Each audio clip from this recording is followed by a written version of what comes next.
De retour sur le plateau de C'est-à-dire, mesdames et messieurs, nous sommes toujours en compagnie de madame Karitia Koulibaly de Medeiros, avec qui nous parlons de ce programme innovant de l'AGEFOP, à savoir le passeport compétences. Alors, ma question est de savoir là maintenant, comment est-ce que le passeport compétences s'inscrit-il dans votre feuille de route de l'AGEFOP 2024? Parce qu'on se rappelle qu'en mars 2024, à l'occasion d'une conférence de presse, vous l'avez dévoilé. C'est vrai. Ben, écoutez, ça fait partie d'un des chantiers majeurs qu'on avait annoncé lors de la conférence de presse où j'ai annoncé effectivement la feuille de route 2024 de la GFOP. Alors peut-être avant de revenir à ce programme Passeport Compétences, peut-être rappeler les axes stratégiques de cette feuille de route. Il y en avait trois. Donc le premier axe, c'était d'améliorer la notoriété de la GFOP parce que je pense qu'à l'entame d'ailleurs de l'émission, vous en avez parlé, on nous confond beaucoup. Donc, toute cette année, je pense que nous avons mené beaucoup d'activités. Nous avons noué des partenariats avec des structures pour en tout cas faire mieux connaître les missions de la GFOP. Donc ça, c'était le premier axe. Nous avons changé de logo, nous avons fait des réhabilitations.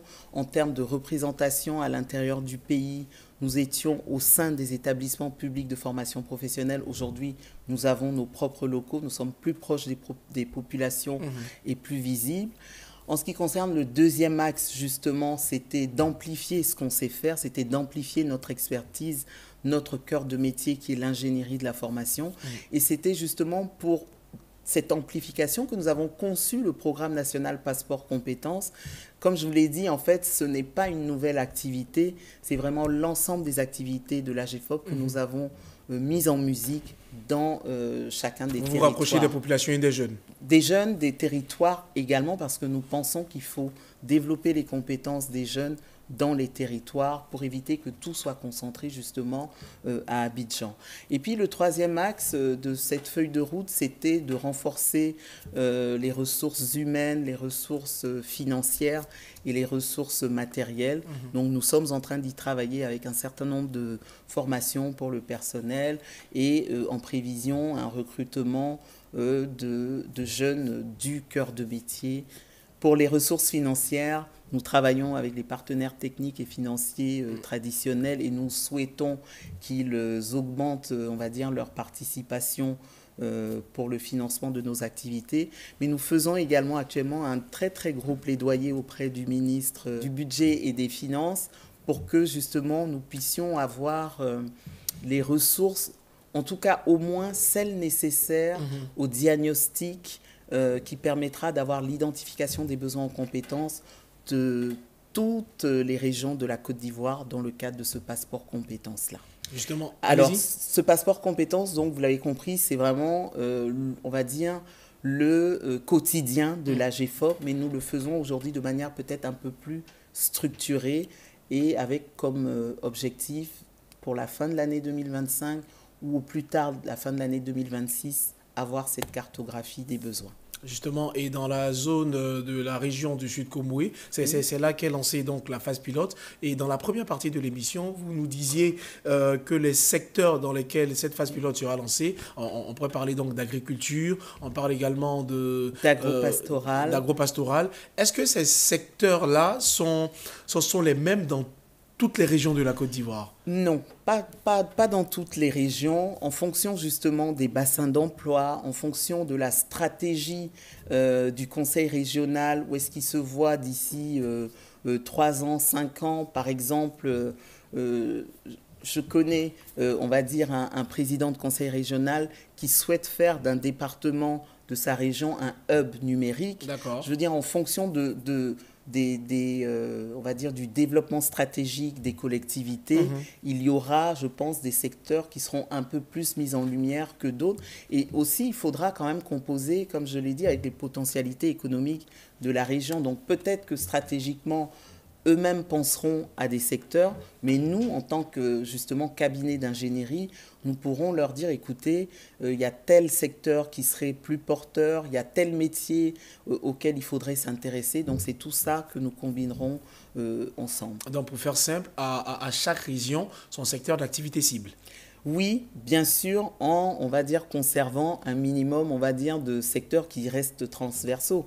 Je veux penser au secteur du numérique, je veux penser à l'agriculture. D'accord. C'est vrai que les produits, les spéculations, elles vont changer d'une région à l'autre, mais ça reste important. La transformation agroalimentaire, l'industrie. Donc, voilà, il y aura effectivement des spécificités, on va dire, régionales, mais il y aura quand même, je Quelque pense, chose de nouveau que vous enverrez dans la mise en œuvre de ce programme. Justement, dans le cadre de cette mise en œuvre de ce passeport compétences, il y a différentes parties prenantes, au nombre desquelles les employeurs. C'est quoi la collaboration entre l'AGEFOP et ces employeurs-là? Alors, la collaboration, elle est naturelle puisque ce passeport compétences, il est déclenché à partir des besoins des entreprises, Ok. à partir des employeurs.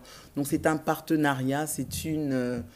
j'aime bien parler de mariage parce que autant c'est notre première mission, donc c'est notre travail, mais autant les résultats, on va dire, de ces études d'identification vont profiter en premier lieu aux employeurs, aux entreprises, puisqu'elles pourront avoir une meilleure productivité, une meilleure performance, donc de meilleurs résultats. C'est vrai que la phase pilote dans la région du Sud Komoué va démarrer en décembre ou en début janvier, comme vous l'avez signifié. Mais est-ce que déjà, il y a des partenariats qui ont commencé à être noués?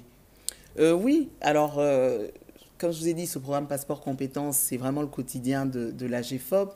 Nous sommes en train de finaliser une étude d'identification des besoins, par exemple, dans la région du Poro. Nous avons formé un certain nombre de personnes dans divers métiers, en particulier dans tout ce qui est guidage touristique.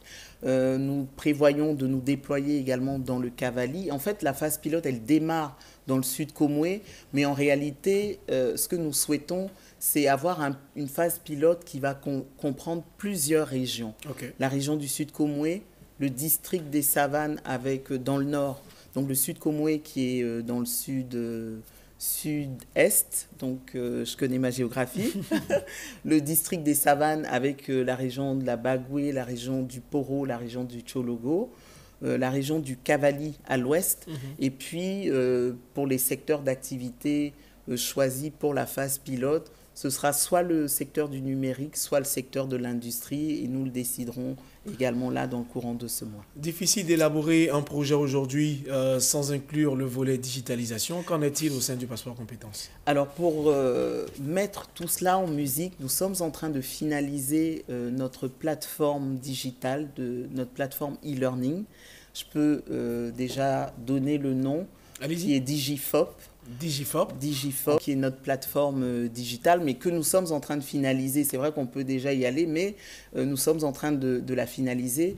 On vous parlait des formations par apprentissage avec 25% de cours théoriques. Donc, nous souhaitons permettre aux Ivoiriens, quel que soit l'endroit où ils seront, de pouvoir accéder justement à des formations théoriques sur notre plateforme e-learning, donc des formations de la GFOP, mais également des formations d'autres structures. On pense à Microsoft, on pense à Festo, ça c'est vraiment, on va dire, pour la mécatronique, pour un certain nombre de sujets, on va dire, peut-être plus pointus. Et puis également, cette plateforme sera mise au service aussi des formateurs pour qu'ils puissent utiliser cette plateforme ou cet outil-là avec l'intelligence artificielle, bien sûr avec nos experts en backup, pour leur permettre de transformer leur formation, on va dire, physique en formation dématérialisée. Donc, pour cette plateforme-là, nous aurons les apprenants, nous aurons les bénéficiaires qui vont venir se former, mais nous aurons également des formateurs qui pourront dématérialiser leur formation. Le passeport compétences est mis en œuvre pour les jeunes de Côte d'Ivoire. Est-ce qu'il y a une tranche d'âge bien particulière? Alors, selon le décret qui régit l'apprentissage en Côte d'Ivoire, il faut être entre 15 ans et 30 ans. D'accord. Et jusque-là, les programmes par apprentissage que nous avons mis en œuvre dans le cadre du PGDEC, justement avec la Banque mondiale, ou que l'agence emploi jeune nous a demandé de mettre en œuvre pour son compte, c'était cette tranche d'âge-là. Mais sur le terrain, pendant les sélections, nous nous rendons compte que beaucoup de personnes sont intéressées. Voilà, mais qu'elles ne sont pas dans cette tranche d'âge-là, elles sont un peu plus âgées. Donc le plaidoyer que nous sommes en train de faire, c'est comment prendre en compte les besoins de ces populations-là, parce que j'arrête pas de dire à mes équipes, on ne forme pas pour nous, nous formons pour les populations et on identifie les besoins. Et donc, nous sommes en train de voir comment dimensionner des programmes spécifiques pour les personnes justement vulnérables qui ont besoin de ces formations par apprentissage, mais qui sont au-delà de la tranche d'âge, on va dire, légale. Et il y a également un autre aspect que nous sommes en train d'intégrer, c'est tout ce qui est alphabétisation, parce que de nombreux Ivoiriens n'ont pas eu la chance d'aller à l'école. Ils souhaiteraient intégrer nos projets, nos programmes, mais le critère minimum, c'est de savoir lire et écrire, et nous sommes en train de voir comment les prendre en compte en couplant des formations justement en alphabétisation pour ces personnes-là. Est-ce qu'à travers les formations données donc initiées donc et conduites par l'AGEFOP, le jeune qui bénéficie de cette formation peut être capable de travailler à l'extérieur du pays? Bien sûr. Enfin, qu'est-ce que vous voulez dire? En termes de crédibilité. Ah oui, nous avons la Banque mondiale qui a réalisé une étude d'impact qui a été présentée d'ailleurs au mois de juin de cette année et qui montre que la plupart, je pense qu'on était à peu près à entre 65 et 70% des jeunes qui ont été formés par les programmes d'apprentissage de l'AGEFOP qui se sont insérés et qui ont des revenus qui sont à 14% supérieurs aux revenus des autres, des bénéficiaires d'autres programmes de formation. Donc oui, il y a de l'insertion professionnelle à la suite de ces programmes-là qui sont, je le répète, pratico-pratiques puisque 75% se déroulent auprès des entreprises. Donc oui, il y a un débouché. Bon, peut-être la nuance à faire, c'est que pour la plupart, il s'agit d'emplois, d'auto-emploi parce que le tissu, on va dire, des emplois salariés n'arrive pas à absorber tout le monde. Et justement, une autre des formations que l'AGEFOP propose, ce sont des formations en entrepreneuriat, parce qu'on peut être très bon techniquement, mais ce n'est pas suffisant pour se lancer dans l'entrepreneuriat. Il faut quand même avoir des outils pour bien le faire. Alors, dans nos différentes villes de l'intérieur et dans nos régions, il y a beaucoup d'activités liées au secteur artisanal. C'est quoi le rapport, c'est quoi la collaboration entre l'AGEFOP et justement la Chambre nationale des métiers de Côte d'Ivoire? Alors, nous collaborons déjà pour tout ce qui est apprentissage. C'est vrai que nous faisons de l'apprentissage modernisé puisqu'il y a des cours théoriques. Mais pour la phase placement en entreprise, nous travaillons avec des artisans qui ont aussi des entreprises. Donc ça, c'est la première collaboration. Et aujourd'hui, il y a un autre volet qui intéresse énormément les Ivoiriens. C'est tout ce qui est validation des acquis de l'expérience. Et ça, c'est quelque chose que nous allons mettre en place avec la Chambre nationale des métiers puisque le plus gros de leurs professionnels sont concernés par cette situation. C'est souvent des professionnels qui ont une expertise, un savoir-faire, mais qui n'ont pas eu la chance d'aller à l'école pour avoir des diplômes, on va dire, dans ces domaines-là. Donc, comment on arrive à évaluer leurs compétences et à pouvoir leur donner une reconnaissance, un certificat, justement, qui permettent de leur reconnaître cette expertise-là. Madame Coulibaly de Medeiros, avec vous, nous en avons su beaucoup sur l'AGEFOP, mais également sur le passeport compétences. Nous tirons allègrement vers la fin de l'émission, mais on a encore du temps pour vous demander les perspectives de la structure que vous dirigez. Alors, c'est vraiment d'accentuer le partenariat avec le secteur privé, puisque je l'ai dit, tout se déclenche par les besoins du secteur privé. Le partenariat avec les collectivités territoriales. Je vous ai dit que le passeport compétences va se dérouler dans les territoires et on souhaite développer les populations locales dans ces territoires, mais également développer les collectivités territoriales dans leur ensemble. Un partenariat avec les jeunes eux-mêmes, puisque nous leur offrons ce passeport-là, en leur disant les compétences, c'est votre passeport vers une insertion professionnelle réussie et durable. C'est votre passeport vers une autonomie financière, puisque vous aurez des revenus propres à vous. D'ailleurs, dans les pays occidentaux, ce sont les professionnels qui ont appris des métiers de la formation professionnelle qui ont le plus, on va dire, de revenus. Et puis également, un partenariat avec les structures de formation, un partenariat avec les structures d'insertion professionnelle pour qu'on arrive à travailler ensemble, en synergie d'action, qu'on mette nos efforts vraiment ensemble pour arriver à développer ce capital humain en vue d'une insertion professionnelle réussie. Alors en termes de perspective, au-delà de ces partenariats que nous souhaitons renforcer, nous souhaitons organiser un forum que nous avons appelé le FIMEC, qui est le Forum international sur les métiers et les compétences. Qui va se dérouler quand? Qui va se dérouler, nous l'espérons, pour la fin du mois de janvier 2025, avec l'ensemble des acteurs de l'écosystème de la formation professionnelle, avec le secteur privé, les collectivités territoriales, les jeunes eux-mêmes, les partenaires techniques et financiers et les médias, parce que nous souhaitons que les médias soient les ambassadeurs de cette formation professionnelle. Et c'est sûr que cette info vous accompagnera.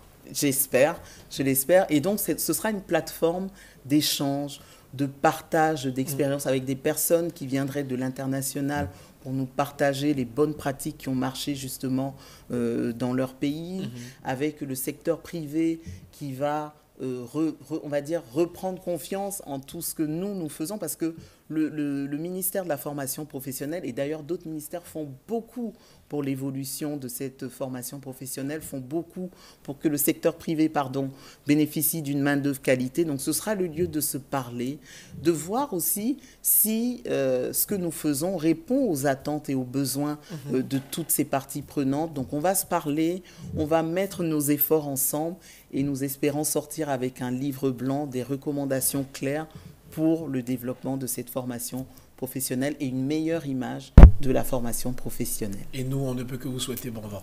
Merci, monsieur. En attendant donc ce forum, nous sommes contraints de mettre un terme à cette émission. Nous vous disons merci d'avoir accepté de répondre à toutes nos questions. Je rappelle, mesdames et messieurs, que nous étions en compagnie de madame Karitia Koulibaly de Medeiros, directrice générale de l'AGEFOP, entendée par AGEFOP, l'Agence nationale de la formation professionnelle, avec elle nous avons parlé de passeport compétences et bien entendu des missions de la structure qu'elle dirige. Merci de nous avoir suivis. Restez sur cette info. Les programmes se poursuivent.